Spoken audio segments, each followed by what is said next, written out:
सुप्रभात। आज गीतिका में 14वां पाठ, जिसका नाम है सच्ची शिक्षा चरित्र निर्माण। यह पाठ महात्मा गांधी जी द्वारा लिखा गया है। महात्मा गांधी जी ने अपना सारा जीवन सत्य के प्रयोग करने में व्यतीत कर दिया। हम सब उन्हें बापू कहकर बुलाते हैं। पिता के रूप में पुत्र को जो जीवन शैली उन्होंने दिखाई है, वह आज के चमक दमक वाले संसार से तो बिल्कुल अलग है। पर इन संस्कारों को जीवन में उतारना ही सच्चा जीवन है। इतने ऊंचे स्थान पर पहुंचने वाले बापू कितने सादगी भरे जीवन को अपनाने की प्रेरणा दे रहे हैं। यह सचमुच अनुकरणीय है। इसे महात्मा गांधी ने अपने पुत्र मणिलाल को जेल से लिखा गया पत्र पढ़कर जानिए। ये एक पत्र है जो कि जेल से ही अपने पुत्र को लिखे हैं। प्रिय पुत्र, हर महीने एक पत्र लिखने और एक पत्र आने का अधिकार मुझे मिला है। अब मैं पत्र लिखूं किसे? मिस्टर रिच का, मिस्टर पोलक का और तुम्हारा ख्याल मुझे बारी बारी से आता था, लेकिन इस समय तुम्हारा ही ध्यान मुझे बराबर आ रहा है। यानी हमें बार बार तुम्हारा ही ध्यान, तुम्हारी याद आ रहा है। मेरे बारे में तुम जरा भी चिंता मत करना। विशेष कुछ कहने का अधिकार मुझे नहीं है। मैं पूर्ण रूप से शांति में हूँ। आशा है कि बा अच्छी हो गई होगी। मुझे मालूम है कि तुम्हारे कुछ पत्र यहाँ आए हैं, लेकिन वे मुझे नहीं दिए गए। फिर भी डिप्टी गवर्नर की उदारता से मुझे मालूम हुआ कि बा का स्वास्थ्य सुधर रहा है। क्या वे फिर से चलने फिरने लगे हैं?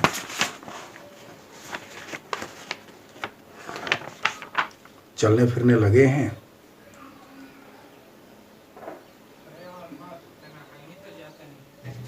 बा और तुम लोग सवेरे दूध के साथ साबूदाना बराबर ले रहे होंगे। यानी आप लोग अच्छे से रह रहे हैं, आप लोगों का स्वास्थ्य ठीक है। और अब कुछ तुम्हारे बारे में कहना चाहूँगा कि तुम कैसे हो। तुम पर जो जिम्मेदारी मैंने डाली है, तुम उसके पूरी तरह योग्य हो और तुम उसे खुशी खुशी निभा रहे होंगे। मुझे ऐसी आशा है। मैं यह जानता हूँ कि तुम्हें अपनी शिक्षा के प्रति असंतोष है। जेल में मैंने यहाँ खूब पढ़ा है। इससे मैं यह समझता हूँ कि केवल अक्षर ज्ञान ही शिक्षा नहीं है। सच्ची शिक्षा तो चरित्र निर्माण और कर्तव्य का बोध है। सच्ची शिक्षा तो चरित्र निर्माण और कर्तव्य का बोध है।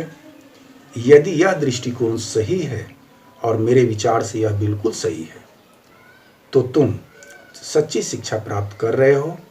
आजकल तुम्हें अपनी बीमार माँ की सेवा का अवसर मिला है। रामदास और देवदास को भी तुम संभाल रहे हो। यदि यह काम तुम अच्छी तरह और खुशी खुशी कर रहे हो, तो तुम्हारी आधी शिक्षा इसी के द्वारा ही पूरी हो जाती है। ये सही बात है कि चरित्र निर्माण, अपने परिवार को देखभाल करना और उसे अपने कर्तव्य को पूरा करना, तो यही तो सच्ची शिक्षा है।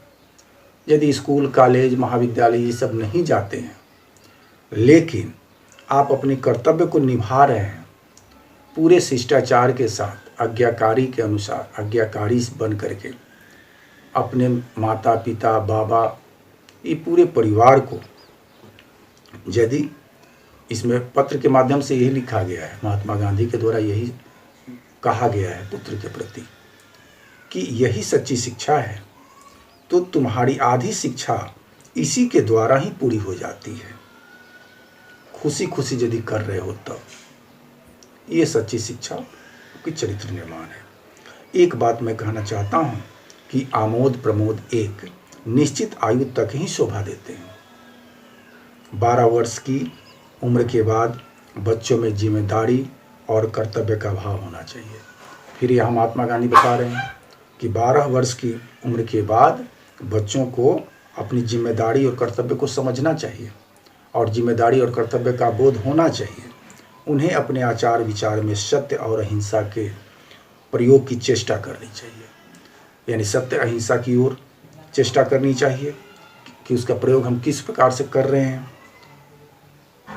और यह वे भार समझ कर नहीं करें, यानी उसको बोझ ना समझें, सत्य और अहिंसा को बोझ ना समझें, समझ कर नहीं करें, बल्कि एक आनंद का अनुभव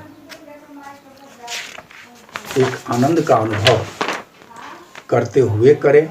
यह आनंद कृत्रिम भी नहीं होना चाहिए, यह सरल और स्वाभाविक होना चाहिए। मैं जब तुमसे काफ़ी छोटा था, यानी अपने पुत्र को लिख रहे हैं कि जब तुमसे याद हो रहा है कि हमको जब मैं तुमसे काफ़ी छोटा था तो मुझे स्वयं अपने पिताजी की सेवा करने में बहुत आनंद मिलता था।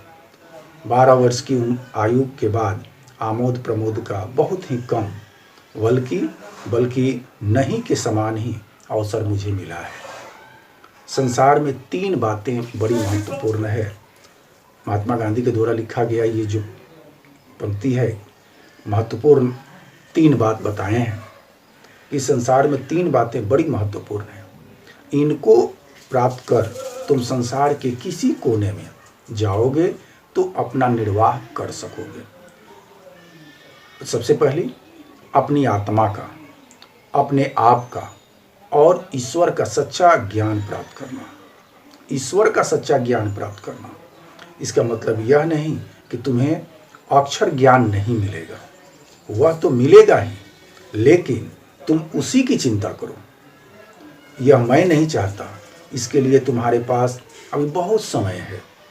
अक्षर ज्ञान तो इसलिए होता है कि जो कुछ तुम्हें मिला है उसे तुम दूसरों को दे सके।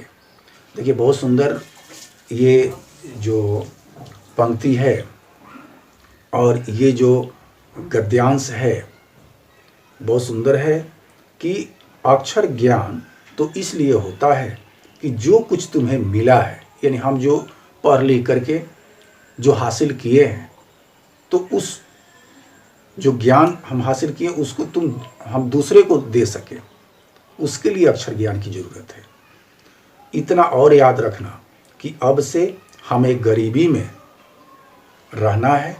जितना अधिक मैं विचार करता हूँ उतना ही अधिक मुझे लगता है कि गरीबों में ही सुख है। अमीरों की तुलना में गरीब अधिक सुखी है, बहुत सुखी है। खेत में घास और गड्ढा खोदने में पूरा समय देना। भविष्य में हमें अपना जीवन निर्वाह इसी से करना है। मेरी इच्छा है कि अपने परिवार में तुम एक योग्य किसान बनो। सभी औजारों को सदा साफ और सुव्यवस्थित रखना। अक्षर ज्ञान में गणित और संस्कृत पर पूरा ध्यान देना। अपने पुत्र को पत्र में ये भी लिख रहे हैं कि यदि आप गणित पढ़ते हैं, अक्षर ज्ञान हासिल करते हैं, शिक्षा ग्रहण करते हैं विद्यालय जाकर के या आश्रम जाकर के, तो आप सबसे पहले अक्षर ज्ञान में आप गणित और संस्कृत पर विशेष ध्यान दीजिएगा। भविष्य में संस्कृत तुम्हारे लिए बहुत उपयोगी सिद्ध होगी। भविष्य में संस्कृत तुम्हारे लिए बहुत उपयोगी सिद्ध होगी। ये दोनों विषय बड़ी उम्र में सीखना कठिन है। देखिए हम लोग तो संस्कृत बिल्कुल पढ़ना छोड़ दिए और संस्कृत का किताब देखने का मन नहीं करता है बच्चों को। हम लोग तो संस्कृत पढ़े, बहुत लोग मैट्रिक तक, माध्यमिक शिक्षा ग्रहण तक संस्कृत को शिक्षा लिए, लेकिन संस्कृत की तरफ झुकाव खत्म हो गया है बच्चों को। कोई भी बच्चा संस्कृत पढ़ना नहीं चाहता है, लेकिन ये महात्मा गांधी अपने पुत्र को पत्र लिखे कि नहीं, गणित और संस्कृत पर तुम विशेष ध्यान दीजिए और संस्कृत तुम्हारे लिए बहुत सिद्ध साबित होगी भविष्य में। ये दोनों विषय जो है बड़ी उम्र में सीखना कठिन है। संगीत में भी बराबर रुचि रखना। हिंदी, गुजराती और अंग्रेजी के चुने हुए भजनों एवं कविताओं का एक संग्रह तैयार करना चाहिए। वर्ष के अंत में तुम्हें अपना यह संग्रह बहुत मूल्यवान प्रतीत होगा। काम की अधिकता से मनुष्य को घबराना नहीं चाहिए और न ही यह सोचना चाहिए कि यह कैसे होगा और पहले क्या करें। शांत चित्त से और सोच समझ करके यदि तुमने सभी सद्गुणों को प्राप्त करने की चेष्टा की है तो वे तुम्हारे लिए बहुत उपयोगी और मूल्यवान सिद्ध होगी।